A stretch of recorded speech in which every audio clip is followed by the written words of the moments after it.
नेहमीप्रमाणे श्लोकापासून सुरुवात करूया. रागादिरोगान सततानुशक्तान अशेषकाय प्रसृतान शेषान औत्सुक्य मोहारतिदाय जघान यो पूर्व वैद्याय नमोस्तु तस्मै. नेहमीप्रमाणे प्रत्येक महिन्याला जशी आपली पाठांतर स्पर्धा होते तर तशी आपली या पण महिन्यामध्ये पाठांतर स्पर्धा होणार आहे.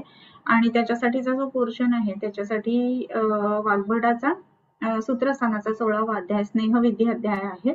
आणि त्याच्याच बरोबरीने वाग्भटाची शारीर स्थानामधली तिन्ही प्रकृती, वात प्रकृती, पित्त प्रकृती आणि कफ प्रकृती. तर सगळ्यांनी पाठांतराला सुरुवात करा आणि मोठ्या संख्येने भाग घ्यावा सगळ्यांनी, असं एक मला वाटतं. दुसरी एक महत्वाची गोष्ट म्हणजे युट्यूब चॅनल ला आपण बऱ्यापैकी ऍक्टिव्ह होऊन ऑलमोस्ट 2 वर्ष झालेत आणि 4000 सबस्क्रायबरचा टप्पा आपण गाठतोय. सो तुमचे सगळ्यांचे मनापासून धन्यवाद की तुम्ही सर्व विद्यार्थ्यांनी, स्टुडंट्सनी, प्रॅक्टिशनर्सनी, त्याच्यानंतर आपले जे पेशंट्स आहेत ते आणि बाकी इतर सर्व प्रेक्षक यांनी खूपच चांगला प्रतिसाद दिल्यामुळे हा टप्पा आपल्याला गाठता येणं शक्य झालंय. सो सगळ्यांना त्याच्या निमित्ताने खूप खूप मी धन्यवाद म्हणू इच्छिते. आणि आता आपण वाग्भटाचा पुढचा जो अध्याय आहे तो वाचनाला सुरुवात करूया. सो त्याच्यामध्ये आपले 25 अध्याय झालेले आहेत आणि आज आपण 26वा अध्यायाला सुरुवात करतोय. 26वा अध्याय जो वाग्भटाचा आहे तो म्हणजे शस्त्रविधी. शस्त्रविधीचा विचार जेव्हा आपण करतो तर त्यावेळेला ही शस्त्र कोणकोणती आपल्या सोबत असायला हवीत किंवा आपल्या ओटीमध्ये असायला हवीत. तर ह्या दृष्टीने ह्या संपूर्ण जो काही अध्याय सांगितलेला आहे तर त्याच्यामध्ये वर्णन केलेलं आहे की ह्याच्यामध्ये आपण कोणकोणते शस्त्र वापरायचे आहेत, त्याच्यानंतर ती कोणत्या पद्धतीने वापरायची आहेत, त्याच्यानंतर त्याचा नंबर काय किंवा त्याची उंची, लांबी, रुंदी किती असावी, ते कुठल्या कर्मासाठी कोणतं शस्त्र वापरायचं, हा सर्व उहापोह जो आहे ना तर तो या 26व्या शस्त्रविधी या अध्यायामध्ये केलेला आहे. शस्त्रविधी असं म्हणत असताना आपण शस्त्रविधी याचा अर्थ विधान, म्हणजे वेगवेगळ्या शस्त्रांचं विधान या अध्यायामध्ये केलेलं आहे. ते टोटल किती शस्त्र असावीत आणि ते कोणकोणत्या पद्धतीने वापरावीत. जशी आपण 25व्या अध्यायामध्ये यंत्रविधी बघितला, यंत्र खूपच जास्ती आहेत तर त्या मानाने शस्त्र, यंत्र आणि शस्त्र ह्या दोघांमध्ये जर का आपण फरक किंवा दोघांच्या डेफिनेशन मध्ये काय चेंज आहे हे जर का बघायला गेलं तर यंत्र जे आहेत ना तर त्याला धार किंवा ब्लेड त्याचं जे असतं तर त्याला गुळगुळीतपणा असतो, धार नसते. वेगळ्या शस्त्र जे आहे तर त्याला धार असते. विशेष करून यंत्र जे आहे ते वेगवेगळ्या पद्धतीने रिट्रॅक्ट करण्यासाठी, पकडण्यासाठी किंवा पाहण्यासाठी असं वापरलं जातं. शस्त्र जे आहे तर त्याच्यामध्ये भेदन किंवा छेदन किंवा प्रच्छान कर्म ह्या वेगवेगळ्या कर्म करण्यासाठी म्हणून विशेष करून शस्त्र वापरलं जातं. मग शस्त्राच्या उपयोगांमध्ये विशेषत्वाने एक गोष्ट असते की वेधन करणं, जसं सूचिका आहे. तर अशी वेगवेगळी त्याच्यामध्ये कर्मानुसार धार असणाऱ्या गोष्टी असतात. वेगळ्याच यंत्रांना धार नसते, त्याच्यामध्ये रिट्रॅक्टर्स असतात किंवा आपण पकडण्यासाठी किंवा ज्याला आर्टरी फोर्सेप्स हे सगळे जे आहेत ना तर ते यंत्रांमध्ये येतात. हा मेन भेद जो आहे यंत्रामधला आणि शस्त्रामधला हा आपण पहिल्यांदा जाणून घ्यायला पाहिजे. आता ही शस्त्र म्हणत असताना ही शस्त्र कशासाठी वापरायची आहेत तर भेदन कर्म, छेदन कर्म, त्याच्यानंतर वेधन कर्म, या सगळ्या ह्याच्यासाठी आपल्याला ही शस्त्र वापरायची आहेत. मग आपल्याला शस्त्रांच्या संदर्भामध्ये कुठलंही शस्त्रक्रिया, शस्त्रकर्म करत असताना 2-3 महत्वाच्या गोष्टी आपण लक्षात घ्यायला पाहिजेत. मग त्याच्यामध्ये सगळ्यात पहिलं म्हणजे ह्या शस्त्रांना ग्रीप खूपच चांगली असायला हवी. ग्रीप जर का चांगली असेल ना तर आपल्याला जे आपलं इच्छित कर्म आहे तर ते करता येत असतं. आता ग्रीप ह्याचा अर्थ हँडल, ओके, आणि मग ते पकडल्यानंतर हातामधनं ते निसटू नये किंवा ती जी ग्रीप आहे ती व्यवस्थित राहावी ह्यासाठी ज्या काही गोष्टी आहेत ना तर त्या ब्लेड ही गोष्ट महत्वाची, म्हणजे त्याचं हँडल हे महत्वाचं. आणि हँडलच्या बरोबरीनंच त्याचं ब्लेड किंवा पातं ज्याला म्हणलं जातं, फलक असा शब्द वापरलेला जातो आणि म्हणून ह्याच्यामध्ये बरेच ठिकाणी तुम्ही फल असा शब्द बघाल शस्त्रकर्माच्या अध्यायामध्ये. आणि त्याच्या भाषांतरामध्ये फलचा भाषांतर जे आहे ते पान या अर्थाने केलंय. पान म्हणजे आपण हे म्हणतो ना एखादी धार ज्याला असते ना तर त्याला ब्लेड किंवा पान किंवा फलक या अर्थाने ते आलेलं आहे. मग आता इथे आपण ह्या शस्त्रांचा जेव्हा जेव्हा विचार करतो तर त्याच्यामध्ये ही शस्त्र कोणत्या कर्मासाठी वापरायची आहेत त्याच्यानुसार त्याची लांबी, रुंदी, उंची या गोष्टी ठरणार आहेत. म्हणजे आता आपल्याला एखादा स्किनवरती गोष्टी करायच्या आहेत तर त्याची लांबी फार मोठी असून उपयोगाची नाहीये. म्हणजे आपल्याला ते ऍटलिस्ट व्यवस्थित ऑपरेट तर करता आलं पाहिजे. पण तेच आपल्याला समजा इंट्रा ॲब्डॉमिनल किंवा ॲब्डॉमिनल कॅव्हिटीच्या आत आपल्याला करायचं आहे तर मग त्याची अंगुळ किंवा त्याची जी लांबी आहे तर ती मोठी असायला हवी. सो ह्या दृष्टीने संपूर्ण जो विचार केलेला आहे ना तर तो आपल्याला ह्याच्यामध्ये केलेला असा दिसतो या अध्यायामध्ये.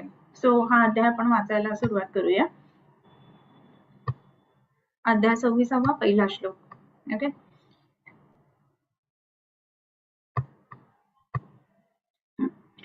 त्याच्यामध्ये अथातः शस्त्रविधीम अध्यायम व्याख्यासामः.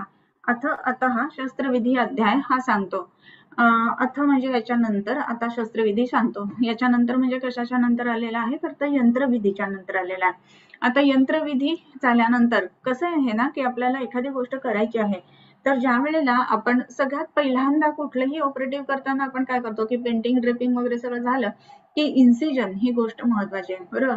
तर इन्सिजन घेतल्या इमिजिएट ज्या गोष्टी आपल्याला लागतात त्याच्यामध्ये आपल्याला आर्टरीज लागतात, मॉस्किटो फोर्सेप्स लागतात. का तर ब्लीड होणाऱ्या आर्टरीज पकडण्यासाठी. तर हे सगळं जे आहे ना हा जामानिमा पूर्ण आपल्या सोबत असायला हवा आणि तो सोबत घेतल्यानंतर मग प्रत्यक्ष शस्त्रकर्म करणं या गोष्टी महत्वाच्या राहतील. सो शस्त्रकर्म करण्यापूर्वी सर्वच्या सर्व तयारी आपली आहे ना ही गोष्ट पाहणं खूप गरजेचं राहतं. तुम्ही कुठल्याही ऑपरेटिव्ह, थोडासा विषय होतोय पण सांगते, कुठलेही ऑपरेटिव्ह जेव्हा आपण बघतो ना तर त्यावेळेला प्रत्येक इन्स्ट्रुमेंटचा काउंट घेतलेला असतो की टोटल किती शस्त्र किंवा किती यंत्र किंवा कोणते काय काय आपण घेतलेले आहेत.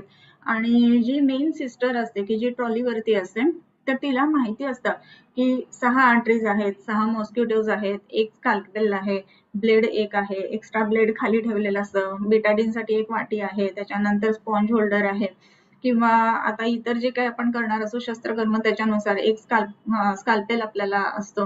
त्याच्यानंतर रिट्रॅक्टर्स असतात, कोणते रिट्रॅक्टर किती आहेत किंवा इव्हन छोटे मॉस्किटो जरी असले तरी ते किती आहेत तर त्याच्यानुसार एक चार्ट बनलेला असतो प्रत्येक ऑपरेटिव्ह नुसार आणि तेवढीच इन्स्ट्रुमेंट मोजून त्या ट्रॉलीवर घेतली जातात आणि पुन्हा ज्या वेळेला सुचर फायनल होतं त्यावेळेला प्रत्येक इन्स्ट्रुमेंट मोजून प्रत्येक काउंट घेतला जातो आणि जेवढी आपण इन्स्ट्रुमेंट वापरलेली आहेत ती परत ट्रॉलीवर आलेली आहेत ना हे अगदी निक्षून बघितलं जातं आणि मगच ॲब्डॉमिनल सुचरिंग चालू होतं. सो हे सगळं कशासाठी, आपण पेपरमध्ये किंवा बरेच कुठे कुठे अशा न्यूज वाचत असतो की हे आतमध्ये राहिलं वगैरे तर ही शक्यता खरं म्हणजे खूपच कमी असते कारण की हा काउंट असतो ना तो घेणं ही गोष्ट खूप मॅन्डेटरी आणि महत्वाची असते. सो त्याच्यामुळे आपण ही यंत्र आणि शस्त्र वापरत असताना त्याची काळजीपूर्वक वापरणं आणि योग्य पद्धतीनं वापरणं हा भाग खूप महत्वाचा असतो. सो ट्रॉली लावणं हा सुद्धा एक महत्वाचा कलेचा भाग आहे. ट्रॉली लावताना सुद्धा कशा पद्धतीने ते इन्स्ट्रुमेंट्स मांडली जातात तर सगळ्यात पहिल्यांदा जे लागणार आहे ते इव्हन स्पॉन्ज होल्डर जो आहे तर त्याच्या वेळेला आपण स्टराईल स्किन नसलेल्यावरती स्पॉन्ज होल्डर वापरतो आणि स्किन स्टराईल करतो. सो स्पॉन्ज होल्डर यूज करून झाल्यानंतर तो ट्रॉलीवर कधीच येत नाही. तो ट्रॉलीचा जो कपडा लावलेला असतो त्याला तो अटॅच करून ठेवला जातो. सो हे छोटे छोटे जे मुद्दे आहेत ना ते खूप महत्वाचे असतात आणि ते लक्षात घ्यायला आपल्याला नेहमीच गरजेचं असतं. सो स्पॉन्ज होल्डर झाल्यानंतर पहिली जी गोष्ट महत्वाची लागते जे स्पॉन्ज म्हणजे कॉटन वगैरे हे झालं, बेटाडीनची वाटी की मग आपण इन्सिजन घेणार आहोत आणि तो जनरली स्कॅल्पेल. मग सगळ्यात पहिला स्कॅल्पेल लावला जातो. स्कॅल्पेल झाल्यानंतर लगेच काय लागणार आहे तर रिट्रॅक्टर लागणार आहे आणि दुसरी गोष्ट म्हणजे मॉस्किटोज लागणार आहे. मग रिट्रॅक्टर असतात, मग मॉस्किटोज असणार. मग त्याच्यानंतर समजा तुम्ही कुठलं ऑपरेटिव्ह करताय, एक उदाहरण म्हणजे समजा आपण हे करत आहोत, ओपन आजकाल केलं जात नाही पण तरी पण अपेंडिसेक्टॉमी करत आहोत तर अपेंडिक्स पाहण्यासाठी म्हणून आपल्याला रिट्रॅक्टर्स, मग त्याच्यामध्ये ॲब्डॉमिनल रिट्रॅक्टर्स, मग ते झाल्यानंतर अपेंडिक्स पकडण्यासाठी म्हणून आपल्याला बॅककॉक फोर्सेप्स लागणार. मग त्या बॅककॉक फोर्सेप्स झाल्यानंतर पर्स्टिंग सुचर लागणार, मग सुचरिंग मटेरियल लागणार. ह्या पद्धतीनं पूर्ण ती ट्रॉली मांडलेली असते. सो मेस होत नाही ट्रॉलीवर कधी पण की हे कुठे गेलं शोधणं वगैरे प्रकार नसतो. त्याच्या जागा ठरलेल्या असतात. त्याच पद्धतीनं ट्रॉली लावली जाते आणि अशी जर का ट्रॉली लावली ना तरच उत्तम पद्धतीनं ऑपरेटिव्ह होतात. आणि हीच शिस्त जी आहे ना ती एका डॉक्टरने आपल्या आयुष्यामध्ये सुद्धा लावून घ्यायला पाहिजे असं मला वाटतं. आपल्या वस्तू ज्या आहेत त्या नेहमीच जर आपण जागेवर ठेवल्या ना तर शोधण्याचा वेळ आपला वाचतो आणि मेस होत नाही आणि त्यामुळे कुठलीही गोष्ट कलात्मक पद्धतीनं किंवा उत्तम पद्धतीनं आपल्याला करता येते, असं एक मला सांगावंसं वाटतं. सो ह्याच्यामध्ये अथातः शस्त्रविधिमध्यायं व्याख्यास्यामः इति हस्माहुरात्रे यादयो महर्षयः षड्विंशतिः सुकर्मा रे कर्मारै घटितानि यथाविधी शस्त्राणी रोमवाहिनी बाहुल्येन अंगुलांनी षट. आता हे टोटल शस्त्र किती असावेत तर षड्विंशतिः म्हणजे 26 शस्त्र आपल्याकडे असावेत. आणि ही कशाची असावी तर सुकुमार असावीत म्हणजे चांगली असावीत, त्याला खरखर वगैरे नसावं, त्यातला हात फिरवताना त्याच्यावरनं त्याच्यामध्ये खर वगैरे नसली पाहिजे, उंच सकलपणा नसला पाहिजे. त्याच्यानंतर यथाविधी घटितानी शस्त्राणी योग्य पद्धतीनं ती तयार केलेली घटित अशी ही शस्त्र असतात. आणि ही कशी आहेत तर रोमवाहिनी म्हणजे काय तर इव्हन रोम म्हणजे आपल्या स्काल्पवरचे केस आहेत त्याला केश म्हटलं जातं आणि इतर पूर्ण शरीरावरचे जे केस आहेत तर त्याला रोम म्हटलं जातं. तर रोमवाहिनी म्हणजे हा रोम सुद्धा तुटेल इतकी ती शार्प अशी असणारी शस्त्र असायला पाहिजेत. आणि बाहुल्येनं अंगुलानी षट म्हणजे ही किती शक्यतो 6 अंगुळ लांब असणारी. मग त्याच्यामध्ये थोडाफार फरक पण जसं आता म्हटलं त्याप्रमाणे होतो की कुठे ऑपरेटिव्ह करायचं आणि कशासाठी वापरायचं त्याच्यानुसार ही किती इंचेसची असायला पाहिजेत. आता सध्याचा जो आपण इन्स्ट्रुमेंट्स बघतो ती इंचेस मध्ये मोजली जातात, या वेळेला अंगुळांमध्ये मोजली जायची. तर 6 अंगुळ लांब असणारी 6 अंगुळ जर म्हटलं ना तर साधारणपणे 6 आणि 3 म्हणजे 8 इंचेस वगैरे असा त्याचा लेंथ येते. तर साधारणपणे 8 इंचेस असणारी अशी ही पूर्ण इन्स्ट्रुमेंट्स असायला हवेत. त्याच्यानंतर ही कशी असायला पाहिजे तर सुरूपाणी सुधाराणी सुग्रहाणीच्या कारयेत अकरलानी सुद्मात सुतीक्ष्ण अवर्तिते अयसी. अयस म्हणजे काय तर पोलाद किंवा MS स्टील ज्याला आपण म्हणतो आजकालच्या भाषेमध्ये लोखंड, अयस कृती असा शब्द आपण बघतो. तर अयस म्हणजे ही पोलादाची किंवा लोखंडाची किंवा MS स्टीलची अशी असायला पाहिजेत. आणि मग ही कशी असायला पाहिजे तर सुरूपाणी म्हणजे त्याचं रूप चांगलं असलं पाहिजे, म्हणजे बघितल्यानंतर ते कशा पद्धतीनं वापरायचे हे व्यवस्थित आपल्याला समजलं पाहिजे. दुसरी गोष्ट म्हणजे त्याचं कॅच किंवा जे काही आपण ज्या गोष्टीसाठी वापरणार आहोत तर ते व्यवस्थित असायला पाहिजे. त्याच्यानंतर सुधाराणी असा एक शब्द वापरलेला आहे. सुधारा, धारा म्हणजे त्याची जी धार असते किंवा ब्लेड्स ज्याला म्हणतो किंवा कड ज्याला आपण म्हणतो ती अशी वेडीवाकडी किंवा हे नसली पाहिजे, शार्प असायला पाहिजे. जिथे आपल्याला कट करायचं ती गोष्ट व्यवस्थित कट व्हायला हवी या दृष्टीने. सो सुधाराणी. त्यानंतरचा शब्द जो आहे तो सुग्रहाणी. ग्रह म्हणजे पकडण्यासाठी, म्हणजे योग्य पद्धतीने ती पकडली तरच आपल्याला ऑपरेटिव्ह चांगलं करता येईल, बरोबर. सो त्या दृष्टीने ती सुग्रहाणी अशी असायला हवी. त्याच्यानंतरचा जो भाग सांगितलेला आहे त्याच्यामध्ये सुग्रहाणीचे कार्येत अकरलानी.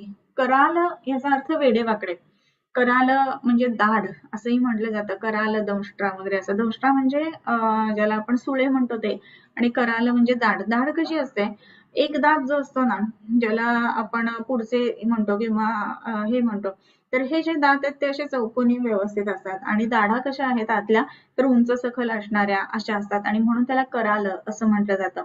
सो ही जे कराल इन्स्ट्रुमेंट नसली पाहिजेत, म्हणजेच काय तर उंच सखल कुठे त्याची धार गेली अशा पद्धतीनं ते नसलं पाहिजे. आणि सुधमात म्हणजे जिथे आतमध्ये पोकळी आहे तर ती आतली पोकळी सुद्धा सुधमात अशी असली पाहिजे, म्हणजे ती आत पकडल्यानंतर बॅककॉक्स तुम्ही बघितलेला असेल की अशा पद्धतीने आपण त्याला पकडतो. तर असा पकडल्यानंतर मधलं जे काही आपण ऑर्गन पकडलेलं आहे जसं फॅलोपियन ट्यूब्स आहेत किंवा त्याच्यामध्ये इंटेस्टिनल लूप्स आहेत किंवा आपण बॅककॉक्स जनरली अपेंडिक्स पकडण्यासाठी वापरतो, तर ते जे आहे ना तर त्याला कुठे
ओके सॉरी, सो थोडासा नेटचा इश्यू होता. सो याच्यामध्ये आपण बघतोय की ही शस्त्र कशी असायला पाहिजे त्याच्यामध्ये. तर ही शस्त्र जी आहेत तर ती कशी आहे, तर अकरालानी सुधमात सुतीक्ष्ण अशी असायला पाहिजेत. मग आता तीक्ष्ण म्हणत असताना कशी, तर उत्तम पद्धतीनं तीक्ष्ण असणारी अशी ही शस्त्र असायला पाहिजे. म्हणजे जे कापायचं आहे तर ते एक घाव दिल्यानंतर लगेचच कापता आलं पाहिजे, अशा पद्धतीची ही शस्त्र असायला हवीत. याच्यानंतरचा जो श्लोक आलेला आहे,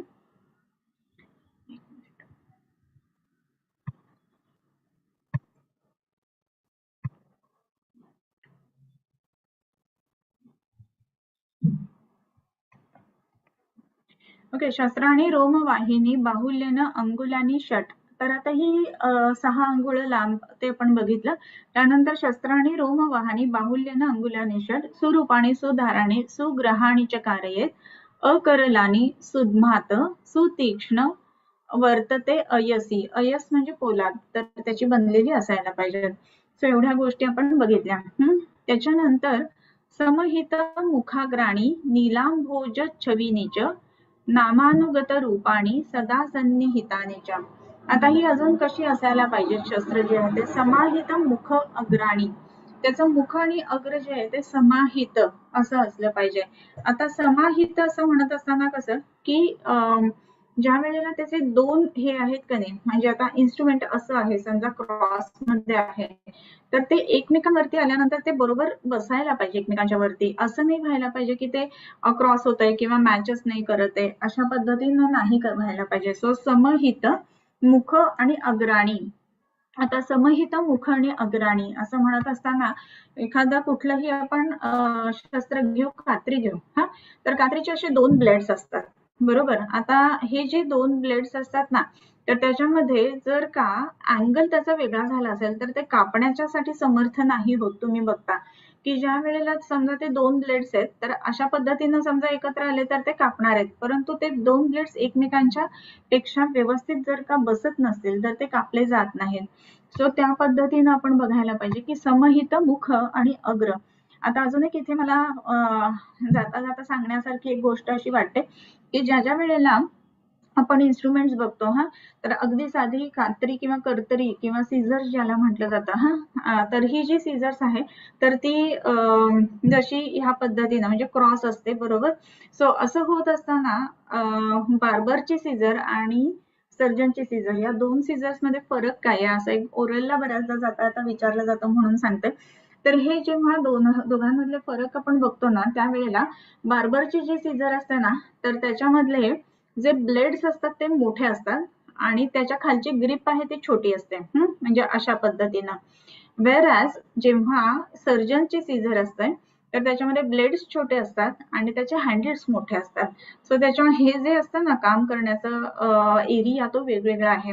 बार्बरला हेअरचं कटिंग करायचंय, एका वेळेला मोठा एरिया त्याला यायला पाहिजे, म्हणून त्याचे ब्लेड्स लांब लांब असतात आणि त्याची ग्रिपच्या इकडची जी जागा असते ती छोटी असते, म्हणजे जिथे मध्ये खिळा असतो त्याच्या पुढची जागा जी आहे ती छोटी आणि त्याचे ब्लेड्स मोठे आहेत.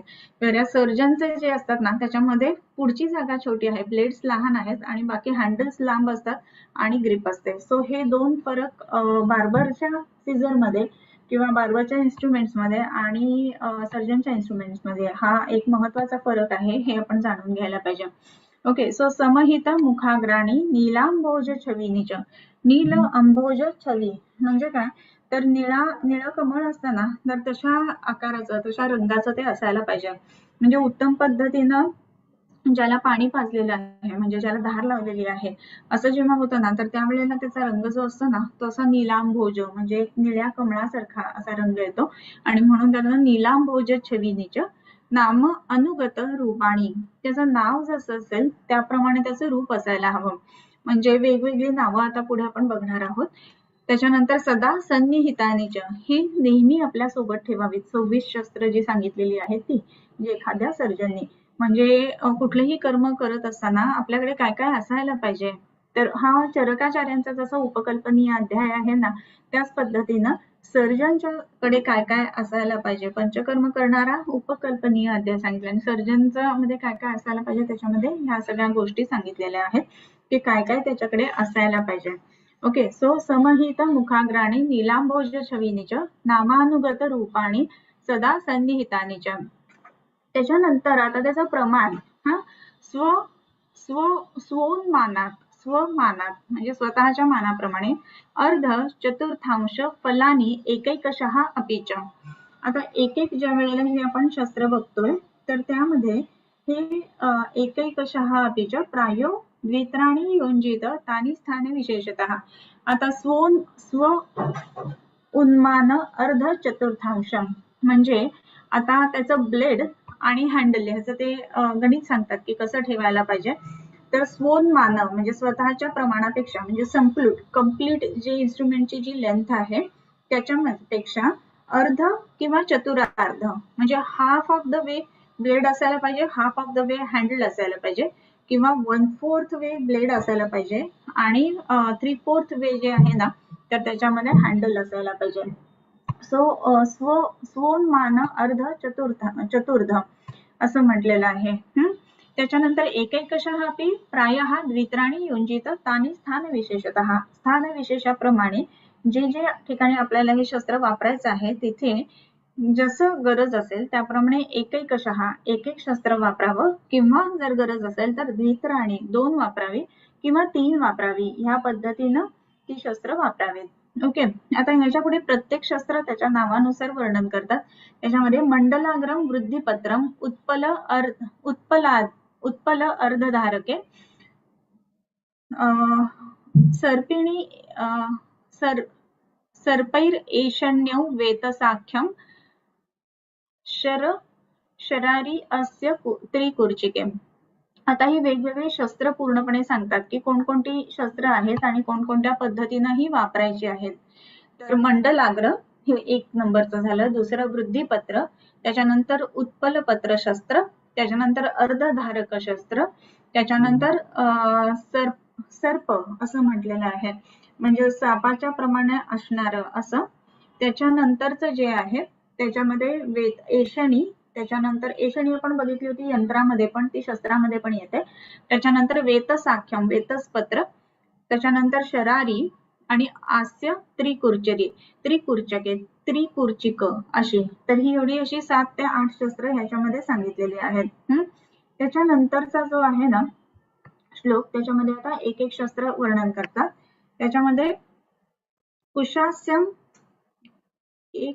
एक कुठेतरी हा मिस वाटतो, हा 2 3 ओके. बडीश वृद्धिपत्र ओके ठीक आहे. याच्यामध्ये एक श्लोक मधला नाहीये तेवढा एक आपण वाचूयात. मंडलाग्रम फले तेषाम तर्जनानी अंतर्नखाकृती लेखने छेदने योजो पोथके शोंडिकादेशो. पहिलं जे सांगितलं मंडलाग्र शस्त्र, तर ते मंडलाग्र शस्त्र कशासाठी वापरलेलं आहे तर पोथकी शोंडिकादिशु लेखन आणि छेदने. शुंडिका म्हणजे युवीला ज्याला आपण म्हणतो किंवा घशाच्या मागे जी पडजीभ असते तर त्याला युवीला असं म्हटलं जातं. त्याच्यानंतर पोथकी म्हणजे डोळ्यांच्या ठिकाणी आपण बघतो टक्कोमा जो होतो तर त्या टक्कोमाचं लेखन करण्यासाठी किंवा टक्कोमाचं छेदन करण्यासाठी किंवा गलशुंडिकेचं छेदन करण्यासाठी हे मंडलाग्र शस्त्र जे आहे तर ते वापरलं जातं. आता फले तेषाम तर्जनानी अंतर्नखाकृती असं म्हटलेलं आहे म्हणजे हे मंडलाग्र शस्त्र जे आहे ते कसं आहे तर नखाच्या आतली बाजू जशी असते त्याप्रमाणे अंतर्नखाप्रमाणे असणारी आणि तर्जनी च्या प्रमाणे असणारी आणि फले तेषाम तर्जनी असं म्हटलंय म्हणजे त्याचं जे ब्लेड आहे ना तर ते केवढं आहे तर अंगठ्याजवळ ते ब्लेड जे आहे ते तर्जनीच्या प्रमाणे आहे. सो हे मंडलाग्र शस्त्र झालं. त्याच्यानंतरचं जे शस्त्र सांगितलेलं आहे ते वृद्धिपत्र. तर वृद्धिपत्राच्या संदर्भामध्ये सांगत असताना वृद्धिपत्रम क्षुराकारम छेद भेदन पाटने रुजुर उन्नमते शोफे गंभीरेचे तदन्यथा नताग्रम पृष्ठतो दीर्घ ह्रस्व वक्त्रम यथाशयम असं म्हटलेलं आहे. आता वृद्धिपत्रम क्षुराकारम, वृद्धिपत्र शस्त्र जे आहे ते कसं आहे क्षुराकार. क्षुरा म्हणजे काय तर ते वेगवेगळ्या कामासाठी उपयोगी पडत आहे. कुठले काम तर छेद भेदन पाटणे म्हणजे छेदन करण्यासाठी, भेदन करण्यासाठी आणि पाटन करण्यासाठी. आता हे प्रत्येकाचे जे अर्थ आहेत ना ते वेगवेगळे आहेत. छेदन, भेदन, पाटण. तर आता तुम्हाला एक होमवर्क जसं मी नेहमी देते, आजकाल जर असं सगळेजण कमी करतात होमवर्क पण आता पुन्हा एकदा नवीन उत्साहाने होमवर्कला सुरुवात करावं. सो त्याच्यामध्ये छेदन याचा अर्थ जे आयुर्वेदीय शब्दकोश आहेत त्याच्यातनं काढायचा. त्याच्यानंतर भेदन याचा अर्थ काढायचा आणि पाटन याचा अर्थ काढायचा. मराठीमध्ये कसं आहे, छेदन म्हणजे एखाद्या गोष्टीला छेद द्यायचा असेल तर त्याला छेदन म्हटलं जातं. म्हणजे काय, तर आता गलशुंडिका आहे आणि ते कट करायचे आहे, तर दॅट इज छेदन. त्याच्यानंतर भेदन म्हणजे काय, एखादा व्रण आहे किंवा ज्याच्यामध्ये पस आहे असं फॉर्मेशन असणारं पॉकेट आहे, तर भेदन करावं लागतं आणि त्यातनं पस आहे त्याचा डिस्चार्ज करून घ्यावा लागतो. त्याच्यानंतर पाटन म्हणजे फाडणं या अर्थाने, म्हणजे एखादं आपल्याला ऑपरेटिव्ह करत असताना आपण पहिल्यांदा जसं स्किन बाजूला करून आतमध्ये जातो, तर त्याच्यासाठी पाटणं असा शब्द आहे. आणि मग हे जे वृद्धिपत्र आहे ना, ज्याला आपण आजकालच्या भाषेमध्ये स्काल्पेल म्हणू शकतो, त्याच्यासाठी हे वापरलं जातं. तर हे वृद्धिपत्र आहे, तर ते कसं असलं पाहिजे, तर रुजू म्हणजे सरळ, आकडे तिकडे नाही पाहिजे. जे आपण छेद घेणार तो तसाच्या तसा सेम लाईन मध्ये यायला पाहिजे, रुजू. त्याच्यानंतर अग्र उन्नते, त्याचं अग्र म्हणजे टोक आहे ना, ते थोडंसं उन्नत पाहिजे, म्हणजे त्याचं टोचलं नाही गेलं पाहिजे. ते घ्यायचंय ना आपल्याला, तर आपण बघतो की स्काल्पेल असं असतं, राईट, आणि त्याचं टोक अग्र असतं, ते वरच्या बाजूने गेलेलं असतं, आणि जिथे आपल्याला घ्यायचं आहे तिथे आपण एकसंध असा छानपैकी इन्सिजन घेऊ शकतो. रुजू अग्र उन्नते. मग हे कशासाठी वापरायचं, तर शोफे गंभीरेच तदन्यथा, शोफामध्ये किंवा गंभीर शोथ असताना किंवा उत्तान शोथ असताना शोथामध्ये आपण ते वापरू शकतो. किंवा नताग्र म्हणजे जे अग्र नत आहे, म्हणजे दुसरा एक स्काल्पेल येतो त्याचा अग्र, या टोक जे आहे ते असं नत आहे, खालच्या बाजूला वळलेलं आहे, ते कुठे, तर आपल्याला वेगवेगळ्या ठिकाणी ते पृष्ठतो दीर्घ ह्रस्व वक्त्रम यथायशम, जसं आपल्याला वापरायचं आहे तर त्या पद्धतीनं हे दुसऱ्या पद्धतीचं सुद्धा आपण वापरू शकतो. त्याच्यानंतरचं जे शस्त्र सांगितलेलं आहे त्याच्यामध्ये उत्पलार्धम अर्धधाराख्ये छेदने भेदने, उत्पलाख्य आणि अर्धधारा ही दोन शस्त्र सांगितलेत. तुमच्याकडे जर का गर्देंचा वाग्भट असेल ना, तर गर्देंच्या वाग्भटामध्ये शेवटच्या पानांवरती हे दिलेलं आहे, ह्याचे सगळ्याचे फोटोज दिलेले आहेत, म्हणजे रेखाचित्र दिलेली आहेत, तर ती नक्की तुम्ही बघा. याच्यामध्ये आता कसं म्हटलेलं आहे, उत्पल आणि अर्धधारा ही जी दोन आहेत ती छेदन आणि भेदन याच्यासाठी वापरली जातात. त्याच्यानंतरचं जे सांगितलंय, सर्पास्यम घ्राण कर्ण अर्श छेदने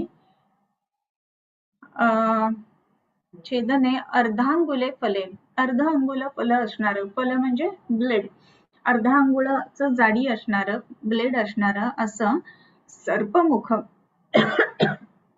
किंवा सर्पाख्य असं म्हणतंय. कशासाठी वापरलं जातं सर्पाख्य, तर घ्राण कर्ण आणि अर्श, म्हणजे काय, घ्राणाच्या ठिकाणी अर्श असताना कर्णाच्या ठिकाणी अर्श असताना त्यांच्या छेदनासाठी, म्हणून हे सर्पास्य मुख असं सांगितलेलं आहे, किंवा सर्पमुख किंवा सर्पास्य, आस्य म्हणजे मुख. आता हे कशासाठी, तर ते असं आहे सर्पमुख म्हणजे, सो करत असताना इतर कुठे सुद्धा आपल्याला इजा नाही पोचवायची, तर मग हे जे पुढचं ब्लेड आहे ना तिथनच फक्त ते होणार, म्हणजे ते आपल्याला पकडून व्यवस्थित त्याला जिथे काही छेद घ्यायचा आहे तर त्या ठिकाणी छेद घेता येईल. त्या दृष्टीने सर्पास्यम घ्राण कर्ण अर्श छेदने अर्धांगुलम फले, त्याचं जे अर्ध अंगुल, जे अंगुळाच्या अर्ध असणार त्याचा फक्त ब्लेड आहे. याच्यानंतर गते हे अन्वेषणे श्लक्षणा गंडूपद मुख एषणी, एषणी नाम आपण बघितलेलं होतं की वायर सारखी असते. सो गते हे अन्वेषणे श्लक्षणा गंडूपद मुखी एषणी, गती पाहण्यासाठी म्हणून काय वापरावं, तर एषणी वापरावी, आणि ती कशी, तर गंडूपद मुख एषणी वापरावी. गंडूपद म्हणजे कोण, तर अर्थवर्म. तर अर्थवर्म कसा पुढच्या बाजूला असा तो निमुळता होत गेलेला असतो, गुळगुळीत असतो, आणि त्याच्यामुळे ते एषण करत असताना, म्हणजे ज्या वेळेला आपण ते संचालन करणार आहोत एषणीचं, तर त्यावेळेला ते कुठेही न लागता व्यवस्थित आपल्याला गती कळेल. आता ही गती कसली, तर वेगवेगळे नाडी व्रण असतात, म्हणजे बाहेरच्या बाजूने ओपनिंग आहे, आतमध्ये कुठेपर्यंत आपल्याला माहिती नाहीये, तर मग ती एषणी घालायची आणि मग आपल्याला तो ट्रॅक कसा आहे ते बघायचा. किंवा दुसरी गोष्ट म्हणजे फिस्च्युलामध्ये सुद्धा आपण असंच ट्रॅकिंग करत असतो की फिस्च्युला हा कुठून कुठेपर्यंत जातोय, तर ती एषणी टाकून बघितलं जातं. ही जी एषणी असते ना, तर ती एकदम मॅलिएबल आणि डक्टाईल जशी असते ना तशी असते, त्याच्यामुळे जशी वळवू तशी ती वळते, आणि जसा आत व्रण असतो त्या पद्धतीने ती वळते, आणि त्याच्यामुळे कुठल्याही टिश्यूला इजा न करता एषणी आपण कार्य करू शकतो. आताच्या जर का काळामध्ये अजून एक गोष्ट बघितली ना, तर आता एक सायनोग्राम म्हणून केलं जातं की ज्याच्यामध्ये रेडिओ ऍक्टिव्ह डाई असतो, तो त्या ह्याच्यामधनं जो नाडी व्रण असतो तर त्याच्या सायनस वूंड ज्याला आपण म्हणतो त्याच्यामधनं इंजेक्ट केला जातो आणि एक्सरेज घेतले जातात. सो आपल्याला ते प्रत्यक्ष विजिबल होऊ शकतं की हे कुठेपर्यंत आत गेलेलं आहे. तर काही केसेस क्लिनिकमध्ये लोकांनी ऐकलेल्या असतील नाडी व्रणाच्या संदर्भामध्ये, तर त्याचा आपल्याला ह्या पद्धतीनं सायनोग्रामचा सुद्धा खूप चांगला उपयोग होतो. एशनीचा कसा केला जातो त्याच पद्धतीनं. ओके, सो त्याच्यानंतर हा गते हे अन्वेषणेश लक्षणा गंडूपद मुख एषणी. त्याच्यानंतरचं जे आलेलं आहे त्याच्यामध्ये भेदनार्थे अपरा सूची मुखा मूल निविष्टखा अजून एक प्रकारची एषणी सांगितलेली आहे आणि ती दुसरी एषणी आहे ना दुसरी, तर ती अपरा म्हणजे दुसऱ्या प्रकारची एषणी. ती कशी आहे तर सूची मुखा म्हणजे तिचं सुईसारखं टोक आहे. ही कशासाठी वापरली जाते तर भेदनार्थे भेदनासाठी वापरली जाते. आणि मूल निविष्टखा म्हणजे मुळाशी त्याच्या काय आहे ख म्हणजे आकाश आहे. म्हणजे आत घातल्यानंतर सेंटरला त्याच्या पूर्ण म्हणजे आपण हॉलो निडल म्हणतो ना तशा पद्धतीची ही निडल असते आणि त्याच्यावर भेदन केल्यानंतर त्या हॉलो जो काही पार्ट आहे तिथनं आपण भेदन केल्यानंतरचा स्राव जो आहे तो स्रवतो आणि म्हणून भेदनार्थे अपरा सूची मुखा मूल निविष्टखा. त्याच्यानंतर आलेलं आहे वेतसपत्र. तर वेतसपत्र म्हणजे काय तर वेतसाच्या आग्राप्रमाणे असणार वेतसम व्यधने श्राव्ये शरारी अस्य त्रिकुर्चिके. वेतस जे आहे ते कशासाठी वापरलं जातं तर वेतसपत्र म्हणजे व्यधनासाठी म्हणजे व्यधन करण्यासाठी किंवा श्रावण करण्यासाठी. प्रच्छान कर्म जे आहे ना ते जनरली आपण बघतो की वेतसपत्राने केलं जातं. तर वेतसपत्र जे आहे ना तर ते ब्लेड प्रमाणेच दिसायला दिसतं, ज्याला आपण स्काल्प ब्लेड नंबर वगैरे असं देतो ना ते. त्याच्यानंतर शरारी अस्य त्रिकुर्चिक असणार किंवा शरारी असंही एक दुसरं शस्त्र आहे. आणि हे कशासाठी वापरलं जातं तर कुश आटा वदने श्राव्य द्व्यंगुलम सात तयोफलम. कुशौ आटा वदने असं म्हटलंय. आता हे कशासाठी वापरलेलं जातं तर श्राव्य शरारी अस्य त्रिकुर्चिके श्रावण करण्यासाठी त्रिकुर्चिक आणि शरारी हे वापरले जातात. आणि कुठे गेले कुशाटा वदने श्राव्ये द्व्यंगुलम सात तयोफलम. आता कुशमुख असं आहे. त्याच्यानंतर वदन म्हणजे मुख आणि एक आटीमुख कुशौ आटीमुख म्हणजे कुशवदन म्हणजे कुशमुख आणि एक आटीमुख ही दोन्ही जी आहेत ना शस्त्र तर ती श्रावणासाठी वापरली जातात. आणि हे श्रावण करत असताना त्याचं फल म्हणजे त्याचं जे ब्लड आहे ते केवढं पाहिजे तर 2 अंगुले एवढं मोठं असायला पाहिजे. आता कुशमुख आणि आटीमुख हे म्हणत असताना ते थोडे मोठे आहेत हे लक्षात घ्यायला पाहिजे आपण, कारण 2 अंगुल एवढा त्यांचा ब्लेडचा विस्तार आहे. त्याच्यानंतर तद्वत अंतर्मुखम तस्य फलमध्य अर्ध अंगुलम अर्धचंद्राननम च एतत्. आता अर्धचंद्रानन असं एक सांगितलेलं आहे. अर्धचंद्रानन आनन म्हणजे तोंड, अर्धचंद्राकृती असणार असं हे जे काही इन्स्ट्रुमेंट आहे ते अंतर्मुख नामक म्हणजे अंतर्मुख असं नाव आहे त्याचं. म्हणजे आतल्या बाजूने त्याला असा क्रिसेंट आहे आणि त्याच्यामुळं कुठलाही छेद वगैरे करत असताना इतराला इजा होणार नाही. तो असा आहे सो त्याच्यामुळे तो असा जाऊन तो असा कट करेल. ओके, सो त्याच्यामुळे इतर ह्याला कुठेही इजा होणार नाही. प्लेन असेल ना तर जाताना तो इतर शस्त्रांना किंवा इतर काय म्हणू आपण ऑर्गन्स आहेत तर त्यांना त्रास देईल. तर तसं न द्यावा म्हणून तो एक चंद्राकृती असणारा असा आहे. आणि कुशौ कुठे गेलं ते अर्धचंद्राननम चेतत तद अर्ध आणि अधर्ध म्हणजे 1.5 अंगुळ त्याचं फल म्हणजे ब्लेड आहे. त्याच्यानंतरचं जे शस्त्र सांगितलंय त्याच्यामध्ये तद अदर्ध अंगुलम फले व्रीही वक्त्रम प्रयोज्यम च तत् छिद्रोदर योहो व्यधे.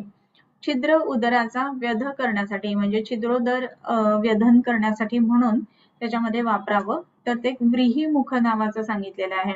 आता हे जे शस्त्र आहे ते व्रीही म्हणजे काय तर भात किंवा आपण ज्याला काय म्हणतो भाताच्या लोंब्या किंवा हस्क असणारा जो राईस आहे तर तसं असणारा तो आहे व्रीहीमुख.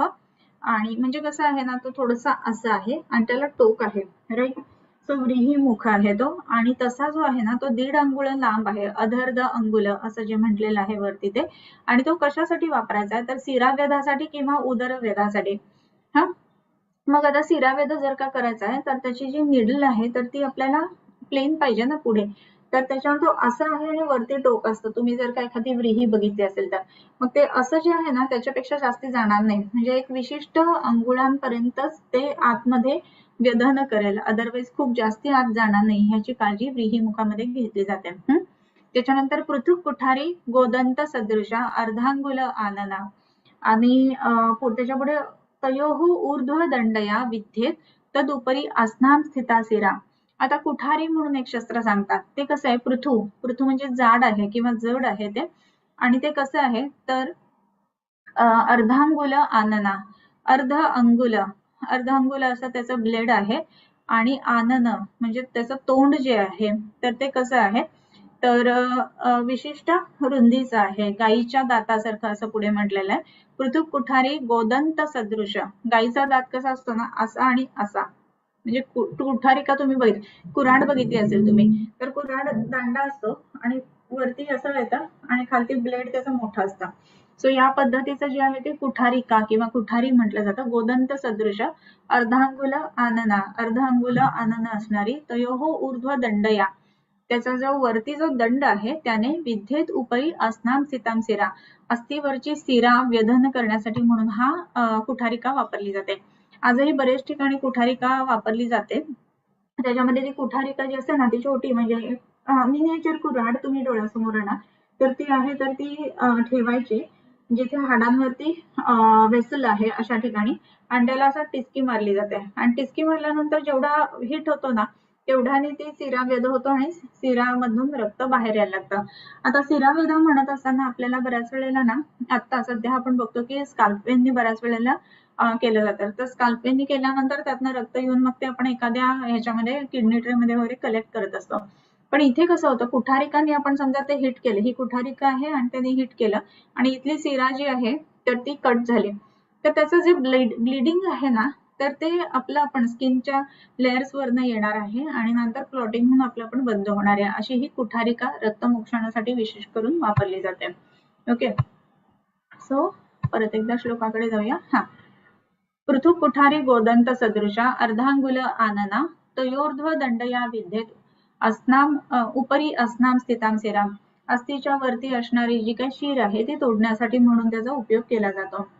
त्याच्यानंतर ताम्री शलाका द्विमुखी मुखे कुरुबकाकृती लिंगनाशम तथा विद्येत कुर्यात अंगुली शस्त्रकम. आता अजून एक शलाका सांगितलेली आहे, तर ती शलाका कशी आहे, ताम्री शलाका म्हणजे तांब्याची शलाका आहे, तांब्यापासून तयार केलेली. ती कशी आहे तर द्विमुखी, तिची जी दोन्ही टोकं आहेत ना तर ती दोन्ही बाजूला टोकं असणार आहेत, आणि कुरुबुकाकृती, कुरुबुक म्हणजे कुठलं झाड तर कोरांटी जी असते ना लाल कोरांटी, तर तिला कुरुबुक असं म्हटलं जातं.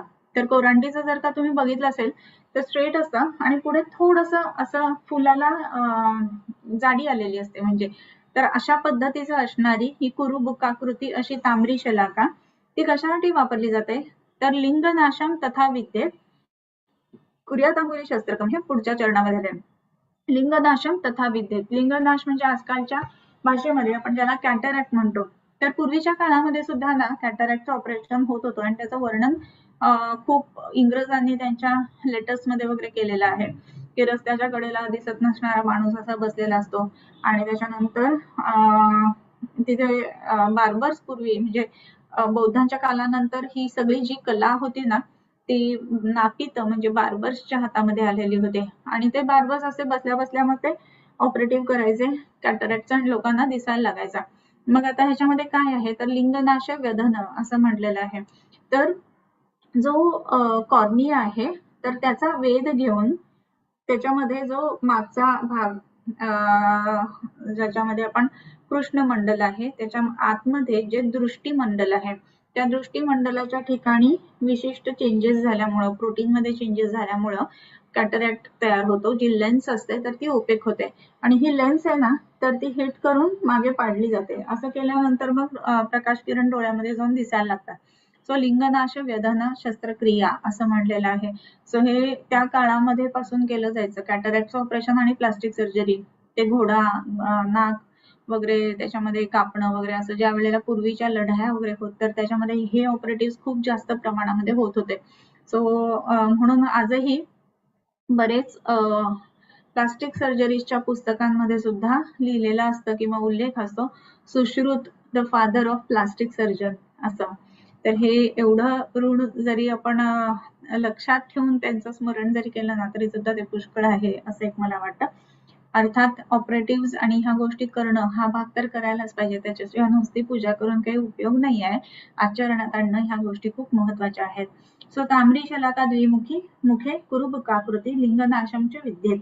तर लिंगनाश म्हणजे हे कॅटरॅक्टचं ऑपरेटिव्ह केलं जातं आणि कुर्यात अंगुली शस्त्रकम. सगळ्यात जे महत्वाचं सांगितलेलं आहे ते अंगुली शस्त्र म्हणून एक शस्त्र सांगितलेलं आहे. मुद्रिका कलिलिका निर्गतम फले स्व अर्ध अंगुल आयतनम असं म्हटलेलं आहे. सो आता हे जे अंगुली शस्त्र आहे तर ते कसं आहे, कुर्यात अंगुली शस्त्रकम मुद्रिका निर्गत मुखम फले तू अर्धांगुली आयतम. त्याच्यानंतर योगतो वृद्धिपत्रेण मंडलाग्रेण वासमम तत् प्रदेशन्यग्रपर्व प्रमाणार्पण मुद्रिकम सूत्रबद्धम गलस्रोत रोगछेदन भेदने. आता हे जे अंगुली शस्त्र आहे तर हे जे अंगुली शस्त्र आहे ना ते वेगवेगळ्या ठिकाणानुसार किंवा कुठे ऑपरेटिव्ह करायचं आहे त्याच्यानुसार वृद्धिपत्राप्रमाणे किंवा मंडलाग्र पत्राप्रमाणे, वृद्धिपत्रेनं मंडलाग्रेनं वा समम त्याच्याप्रमाणे हे बनवावं आणि त्याच्यामध्ये त्याच्या अर्धबोट लांबीच्या अर्ध अंगुल आयतनम असं म्हटलंय. तर अर्ध अंगुल असं असणार जे आहे त्याच्यामध्ये अंगठी सारखं म्हणजे असं ते अंगुलीमध्ये बसवायचं आहे आणि मग ते जे आहे तर ते हलू नये म्हणून सूत्रतः बंधन असं म्हणणं. प्रदेशिन्यग्रपर्वम प्रमाण सर्पण मुद्रिकम. मुद्रिकम म्हणजे अंगठी, म्हणजे अंगठीप्रमाणे ते घालायचं आहे शस्त्र. आणि प्रदेशिनी म्हणजे इंडेक्स फिंगर मध्ये ते शस्त्र घालायचं आहे आणि ते हलू नये म्हणून सूत्रबद्ध म्हणून त्याला सूत्राने बांधायचं आहे. आणि मग गलस्रोत रोग छेदन भेदने. आता कसं आहे ना की काही वेळेला काही गोष्टी म्हणजे डिरेक्टली करण्यापेक्षा आपल्या हातामध्ये काही विशिष्ट मुवमेंट्स असतात म्हणून अंगुली शस्त्र असं म्हटलंय.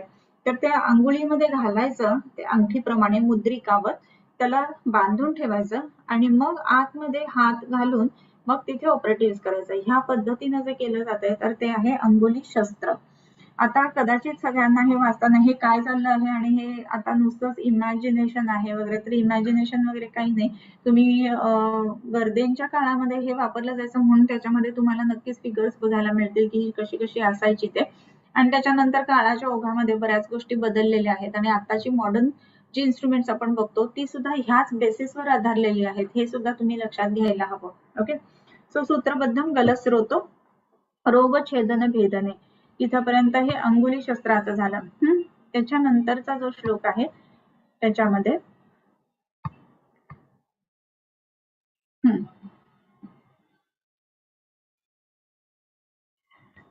ग्रहणे शुंडिकार मादेर बडीशम सुनताननम. आता शुंडिका म्हणजे काय, तर ज्याला आपण युवीला म्हणतो ती म्हणजे गलशुंडी असं आहे. ENTच्या ह्याच्यामध्ये आपल्याला दिसतं. त्याच्यानंतर बडीशम म्हणून एक रोग सांगितलाय. बडीशम म्हणजे ज्याला आपण अर्मरोग म्हणतो किंवा टेरिजियम ज्याला म्हटलं जातं की ज्याच्यामध्ये मांस हे शुक्लमंडलावरती डोळ्यामध्ये वाढतं तर त्याला टेरिजियम असं म्हणतं.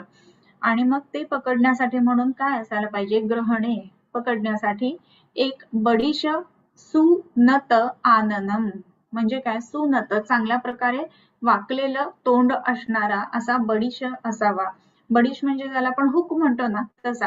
म्हणजे आता आपल्याला डोळ्यामध्ये हे शस्त्रकर्म करायचं आहे आणि हे करण्यासाठी आपल्याला तो अर्म किंवा आपल्याला जो टेरिजियम आहे तर तो कट करायचा आहे. तर तो कट करण्यासाठी तो कसा आहे ना की एका बाजूने दुसरीकडे वाढलेला आहे, मध्ये तो रिकाम आहे, तर तिथे आपल्याला तो हे घालून उचलायचा आहे सो दॅट आपल्याला दोन्ही एंड्स मिळतील आणि आपल्याला ते कट करायला मिळतील. सो त्याप्रमाणे ग्रहणे, शुंडिका, अर्मादेहे, अर्म, शुंडिका ह्या गोष्टी पकडण्यासाठी म्हणून बडीश असा एक असायला हवा. याच्यानंतरचा एक श्लोक घेऊया आणि थांबूया.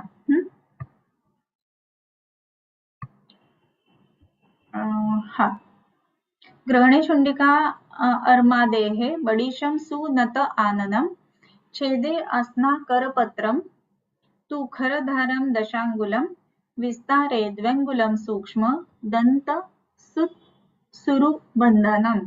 आता एक हे वेगळं सांगतात, करपत्र. करपत्र म्हणजे ज्याला आपण हॅक्सॉ म्हणतो ना, किंवा करवत, तर त्याला करपत्र असं म्हटलं जातं.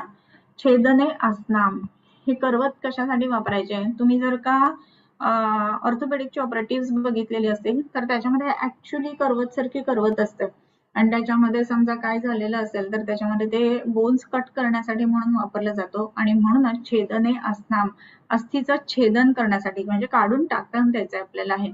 त्याच्यामध्ये विशेष करून अम्प्युटेशन जेव्हा आपण बघतो तर त्या अम्प्युटेशनसाठी म्हणून हे करपत्र वापरलं जातं. मग आता हे कसं असतं, करपत्रंतु खरं धारम, खरं म्हणजे खरखरीत धार असणारं, आणि दशांगुल 10 अंगुळ लांबीचं असणारं, ही जे हॅक्सॉ आहे ते. आता हॅक्सॉ ब्लेड जर का तुम्ही बघितलं ना तर त्याचं एक वैशिष्ट्य आहे बरं का, तर त्याचं जे ब्लेड असतं ना ते असं स्ट्रेट नसतं कधी, तर त्याचं तिरकत तिरकत तिरकत तिरकत तिरकं असतं. So that is called as खरं धार. खरं म्हणजे खरखरीत असणारी धार. सो तसं असल्यामुळे ते कापलं जाणं ही प्रक्रिया आहे ना ती खूप चांगल्या पद्धतीने होते. सुरी सुद्धा तुम्ही इव्हन नॉर्मल किचन मधल्या जर का बघितले असतील ना तर एक प्लेन सुरी असते की जनरली आपण फ्रुट्स वगैरे कट करायला वापरतो.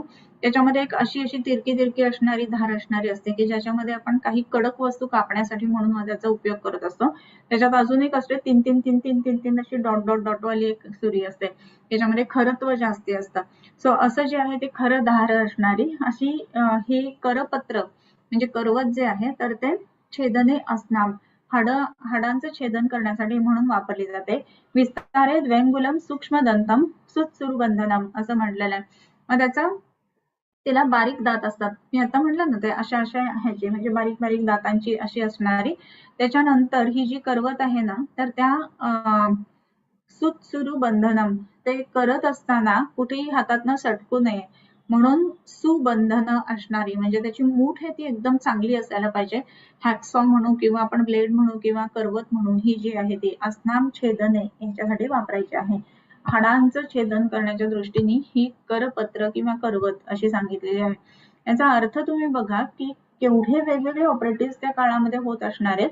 आणि आता असं म्हटलं जातं की हे ॲलोपॅथीचं किंवा मॉडर्न मेडिसिनची देण आहे वगैरे, तर नाही हो, तर हे तेव्हापासूनच आहे आणि त्याच्यामध्ये चेंजेस होत होत आजचं हे स्वरूप आहे. म्हणजे आताची जी पद्धतीची टेक्नॉलॉजी किंवा जे वापरलं जातं ना ते पूर्वीच्या ह्याचं आत्ताचं नवीन स्वरूप किंवा नवीन बाळ आहे असं आपण त्याला म्हणू शकतो. सो एक श्लोक पुढचा वाचूया आणि थांबूया. स्नायू सूत्र कचच्छेदे कर्तरी कर्तरी निभा वक्र रुजुर्धारम द्विमुखम नखशस्त्रम नवांगुलम सूक्ष्म शल्योद्धृतिच्छेद भेद प्रच्छान लेखने. ओके, तो काही शंका असतील तर विचारू शकता तुम्ही तुमच्या.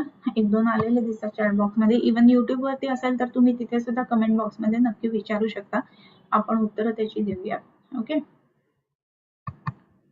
हा, आता थोडस ह्या विषयाच्या संदर्भामध्ये शंका असणं थोडस कठीण आहे, त्याच्यामुळे आताच्या सीझन नुसार काही शंका आलेल्या आहेत ते आपण सांगूया. या सीझनला पाय वळतात ही तक्रार खूप पेशंट्स करतात. उन्हात न जाताही प्रॉपरली हायड्रेटेड असूनही तर कसा विचार करा आणि काय ट्रीटमेंट द्यावे. तर पाय वळतात ही गोष्ट खरी असते आणि तुम्हाला जर का आठवत असेल तर ग्रीष्म ऋतू हा जो सांगितलेला आहे ना हा वाताचा क्षय असणारा ऋतू आहे आणि त्याचाच पुढे जाऊन प्रकोप होतोय शैत्यामुळे. उष्णतेमुळे वाताचा प्रकोप न होता क्षय अवस्थेमध्ये राहतो.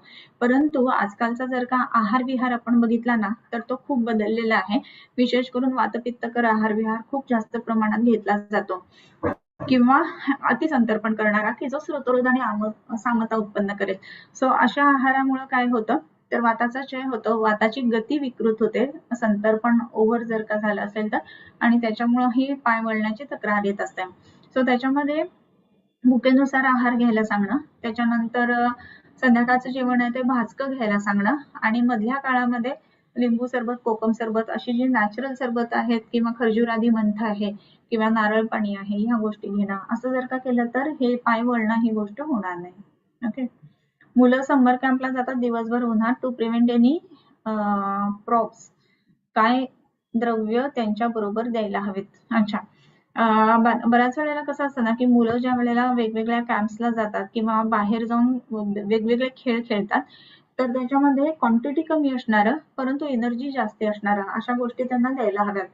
मग त्याच्यामध्ये विशेष करून जर का चांगली भूक लागत असेल मुलांना, अर्थात खेळत असतील, कॅम्पला जात असतील तर भूक चांगली लागते आणि मग अशा वेळेला आपण सकाळच्या वेळेमध्ये एक बदाम, 10 ते 20 काळ्या मनुका भिजवून, एक अक्रोड 1 तास भिजवून ह्या पद्धतीनं जर दिलं तर त्यांना ताकद पण टिकून राहते आणि म्हणजे मध्ये मध्ये खाणं जर का केलं गेलं तर त्यांचं जे काही वॉकिंग किंवा एक्सपेडिशन किंवा जे काय असेल तर ते पोट भरलेलं असतं की त्यांना ते करायला एवढं नीट जमत नसतं आणि म्हणून अशा पद्धतीचं डाएट त्या वेळेला द्यायला पाहिजे. मधल्या वेळेमध्ये चालत असताना किंवा जे काही त्यांचं ऍक्टिव्हिटी चालू असेल त्यावेळेला लिंबू सरबत, कोकम सरबत ह्या गोष्टी द्यायला पाहिजेत. त्याच्यानंतर आल्यानंतर थोडा वेळ बसवून मग थोडेसे नॉर्मलला आले टेम्परेचर किंवा त्याच्यानंतर जेवण द्यायला पाहिजे आणि जेवणामध्ये सुद्धा अगदी भरपेट खाल्लंय असं न करता व्यवस्थित मुलांनी काय म्हणू अवकाश असं जेवायला हवं. अशा पद्धतीनं जर केलं तर ह्या समर कॅम्पचा वगैरे त्रास न होता मुलांना खूप चांगल्या पद्धतीने एन्जॉयमेंट त्याच्यातून मिळू शकेल.